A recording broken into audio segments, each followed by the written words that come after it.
നമ്മുടെ ചിന്തകളെയും വിചാരങ്ങളെയും തന്നെ മനസ്സിലാകും. അങ്ങനെ കുറേ കഴിഞ്ഞിട്ട് ബാക്കിയുള്ളവർ പറയുന്ന വാക്കുകളുടെ പൊരുൾ പിടികിട്ടും.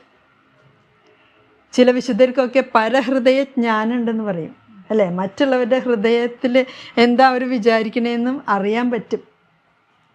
അതൊരു വരമായിട്ട്. പക്ഷെ ആ വ്യക്തിയും കൂടി അനുവദിക്കണം. ആ വ്യക്തിയുടെ ഒരു ഇതുണ്ട്, ഒരു ഫ്രീ വില്ലുണ്ട് അവിടെ. എങ്കിലും ഇതെങ്ങനെ പറ്റണേ? ദൈവവചനത്തിൻ്റെ ശക്തിയാൽ. ദൈവത്തിൻ്റെ വചനത്തിനാണ് തുളച്ച് കയറി എന്താ എവിടെയാന്നൊക്കെ ഇങ്ങനെ വിവേചിച്ചറിയാൻ പറ്റുക. ഇരുതല വാളിനേക്കാൾ മൂർച്ചയേറിയതും ചേതനയിലും ആത്മാവിലും. ചേതന, സ്പിരിറ്റ്, ആത്മാവ്, സോള്. ചേതനയിലും ആത്മാവിലും സന്ധിബന്ധങ്ങളിലും